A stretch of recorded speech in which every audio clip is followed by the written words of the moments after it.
we are also joined by Lieutenant General KJ Singh, former Western Army commander on the broadcast. Pragya, Rishabh and Pradeep, do stay on with us. I quickly want to take a response from Lieutenant General KJ Singh. It's often said that political will is the most important because we know that our Indian Armed Forces is capable of dealing with a situation like that and perhaps the best judge in this situation. And that political will has been made clear by Prime Minister Narendra Modi, who said that the forces have full operational freedom.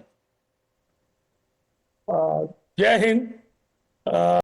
I, like all countrymen, stand in firm resolve and in support of our government. And it's a very welcome step that our Prime Minister has given the forces full freedom, operational freedom to execute their plans. See, I have been saying from long time, this is not a revenge. It is a well thought out response. The governments and armed forces do not act out of anger or revenge. They do their response strategy or retribution after a well thought out and well considered plan. So there may be windows of opportunities which may open up, tactical windows, even operational windows. So the freedom has been given to the commanders.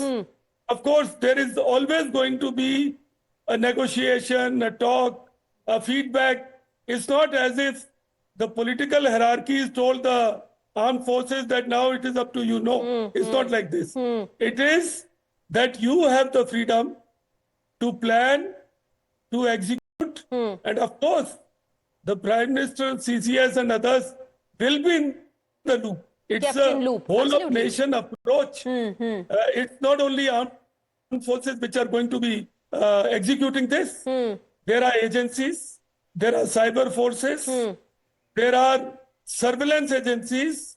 All of them will chip in. So it's a very well thought out, integrated plan, which will be de-risked also. You'll have to mitigate the risks. Absolutely. Because you have to factor in the response of the other party. We can plan for ourselves, but we have to take into account what the other party will do. Absolutely.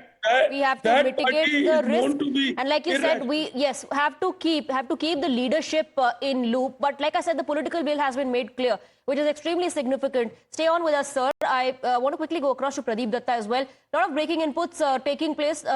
We're also going to understand that now the Home Minister is also meeting Prime Minister Narendra Modi after that high-level meeting.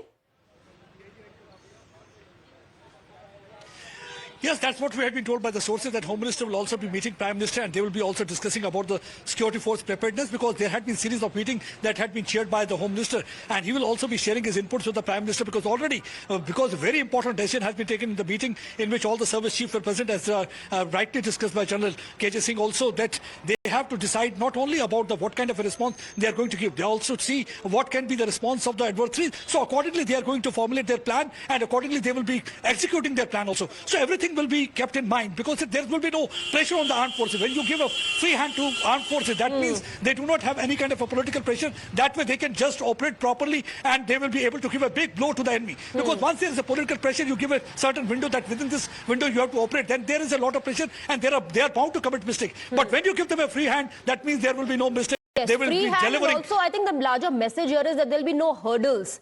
So you can go ahead when it comes to operational freedom. And I believe Rishabh has an update to share. Yes, Rishabh, over to you.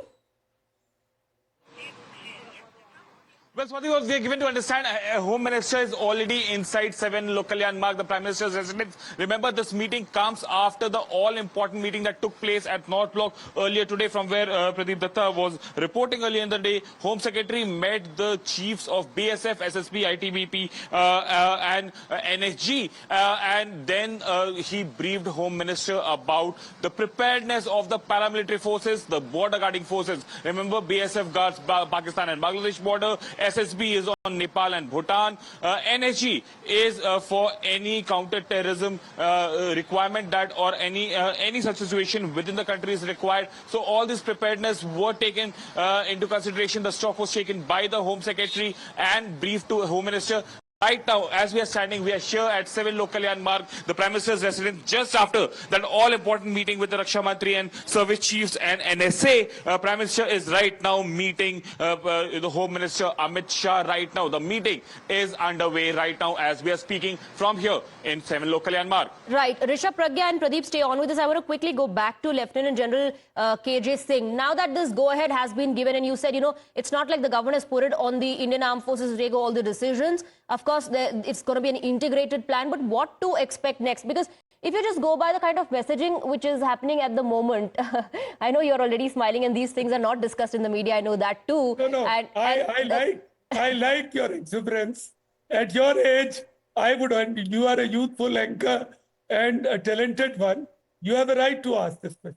See, there are various options. See, some options have already been activated. We have done the Indus Water Treaty.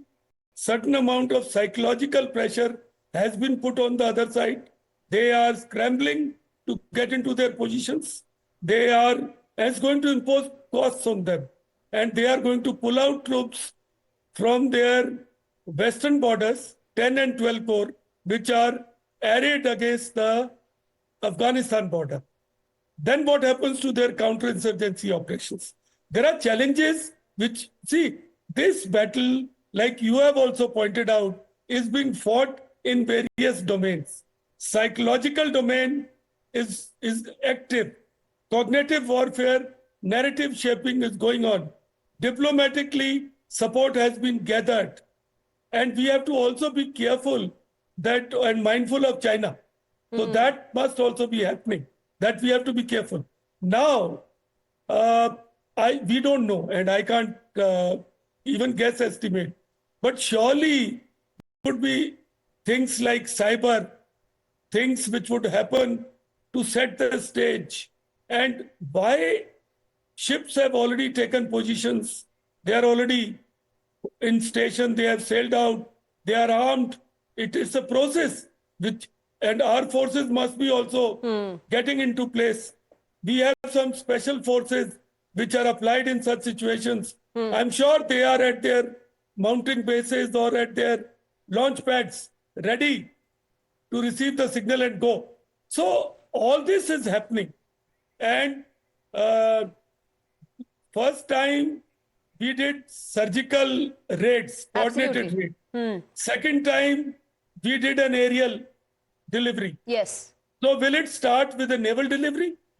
It's a question. Absolutely. The honor. And let it Absolutely. more The than presence us, of tri-services more chief, than us.